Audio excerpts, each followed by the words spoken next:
अस्सलाम वालेकुम everybody, this is Sikandar टेमम financial. I hope you guys are doing fine and learning with us. Channel को subscribe कर लीजिएगा, साथ में बेल आइकन भी प्रेस कर दीजिएगा। This is time sensitive content. Video को डिस्क्रिप्शन में तमाम लिंक्स मौजूद हैं, ट्विटर, इंस्टाग्राम, फेसबुक, इसके अलावा वेबसाइट भी और व्हाट्सएप ग्रुप भी आप ज्वाइन कर सकते हैं। वहाँ पे टाइमली जो है न्यूज़ पहुंचाई जाती है, so that you can take an informed decision. So let's jump into the market. Weekly time frame में मैंने आपको बताया था कि जो 50 वीकली सिंपल मूविंग एवरेज है, we need to remain above that, और उसके लिए आपको फ्राइडे तक का वेट करना पड़ेगा। So far so good, we are above it.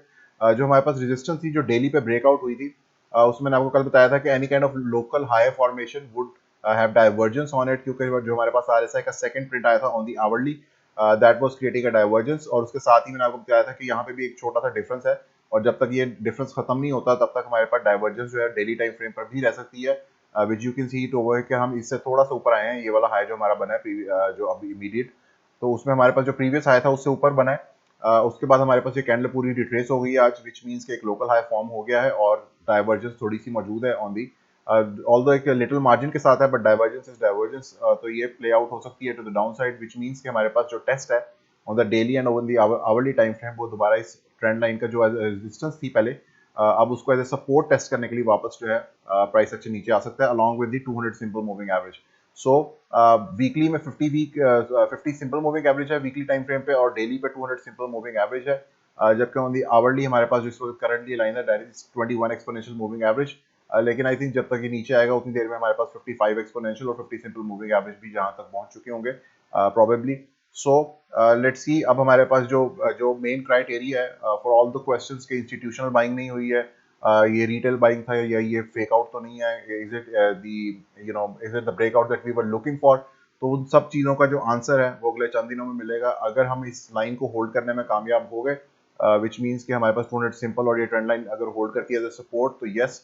उसके बाद क्या होगा? उसके बाद अगर ये होल्ड करने के बाद हमें ये पता कैसे चलेगा कि होल्ड की है? उसका पता करने का तरीका ये है कि मतलब once we come down we should have a bounce, और वो बाउंस जो है वो दोबारा ये जो हमारे पास अभी लोकल हाई बना है यहाँ पे, उस लोकल हाई से वापस ऊपर जाना चाहिए, विच ऑल्सो मीन्स के 0.618 भी यू कैन सी अलाइन है। मैंने आपको दोनों सिनेरियोस बता दिए थे पहले ही कि हमारे पास या तो 0.618 से रिजेक्शन होकर वापस रीटेस्ट आएगा, या फिर हमारे पास ऊपर 0.786 पर जाके 0.618 का रीटेस्ट आएगा। सो बेहतर यही था कि अगर हम 0.786 तक चले जाते और 0.618 को होल्ड करते, लेकिन फॉर नाउ यहाँ पे हमारे पास एक क्लियर रिजेक्शन है from the 0.618 level, which also in दोनों में डिफरेंस सिर्फ इतना था कि अगर हम 0.618 के ऊपर चले जाते तो दैट वुड बी कि हमारे पास ऑलरेडी एक अर्ली या एक अच्छे बुलिश साइंस पहले ही मार्केट में प्लेस हो जाते। लेकिन अभी हमारे पास क्योंकि 0.618 के ऊपर क्लोज नहीं मिला, तो we can not go bullish on it, क्योंकि मैंने आपको हमेशा से बताया कि जो फिबोनाची स्ट्रेटेजी है उसमें जब when you do a bearish retracement of a move, तो 0.236, 0.38 और 0.5 ये तीनों बेयरिश बाउंसेस होते हैं, but the moment we close above 0.618 तो market again gets bullish, so we are not bullish again for now at least। हमारे पास पहले retest आएगा probably, और उसके बाद हमारे पास दोबारा जो है 0.618 की तरफ अगर बम्प इन करते हैं तो उसको ब्रेकआउट करना जरूरी होगा। Once we break it out, तो yes that is going to confirm कि हमारे पास जो ब्रेकआउट है वो हो चुका है। सो उसके साथ वॉल्यूम ऑफ कोर्स देखना होगा कि वॉल्यूम में भी इंक्रीज आए, विच इज के मार्केट में एंटिसिपेशन आ रही है इस चीज की। और अगर एक लो वॉल्यूम पे इनिशियली स्टार्ट भी हो जाता है मूव, तो इट डजंट मैटर, लेकिन volume with the passage of time यानी कि मार्केट के ऊपर जाते जाते वॉल्यूम इंक्रीज होना चाहिए। तो उसमें ऑफ कोर्स क्योंकि मार्केट हमेशा से आपको मैं बताता था कि nothing ever goes straight up in a line, तो वो अपने मूव्स बनाते हुए जाती है। So this is just going to be a pull back which is part of the move. तो उसमें अगर ये होल्ड करता है तो yes it is going to be a legitimate thing. Hourly time frame में भी मैंने आपको बताया था कि लोकल हाई फॉर्म होते ही नीचे आएगा प्राइस एक्शन, क्योंकि ये हमारे पास सेकंड प्रिंट तो था यहाँ पे, you can see it over here, that was telling us कि डाइवर्जेंस जो है वो मौजूद होनी शुरू हो गई है चार्ट के ऊपर।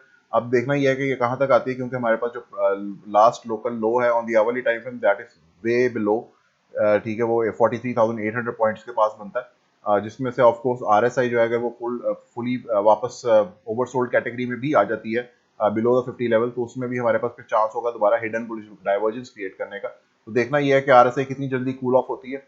The more it cools of more quickly, उतना बेहतर है, क्योंकि हमारे पास जो लोकल हाई एक यहाँ पर मौजूद है with this RSI print over here, यहाँ पे यू कैन सी, उससे हमारे पास करंट आरएसआई प्रिंट काफी नीचे आ चुका हुआ है, जबकि प्राइस एक्शन इस वक्त ऊपर है। सो अगर ये वापस रिट्रेस करती है ऊपर की तरफ कैंडल, तो क्या हो सकता है कि आपके पास दोबारा से मार्केट एक पुश ऊपर की तरफ दे सकती है। सो उसमें क्या होगा कि हमारे पास एक थोड़ा सा साइडवेज और थोड़ा सा डाउन एक ट्रेजेक्टरी में मार्केट प्ले कर सकती है, which is a good thing कि जिसमें हमारे पास नीचे आते हैं साथ ही डाइवर्जेंसी क्रिएट हो रही है, which is the same way कि जिस तरह हम प्रीवियसली ऊपर जाते हुए मार्केट में देखते आ रहे थे कि जब हमारे पास यहाँ पर जो ये मूव नीचे आ रहा था ऑल द वे यहाँ पे, ठीक है, दिस वन, तो उसमें हमारे पास जैसी प्राइस एक्शन ऊपर जाता था डाइवर्जेंस क्रिएट हो रही थी। तो इसी तरह अब हमारे पास जैसी प्राइस एक्शन नीचे आता है तो डाइवर्जेंस क्रिएट होने के चांसेस ज्यादा हैं बुलिश डाइवर्जेंस के।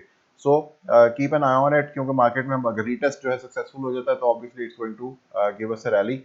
वो शॉर्ट टर्म होती है, mid term to long term convert होती है, यानी of course time will tell that. इसके साथ ही मुझे इजाजत दीजिएगा। Thank you so much. अल्लाह हाफिज़।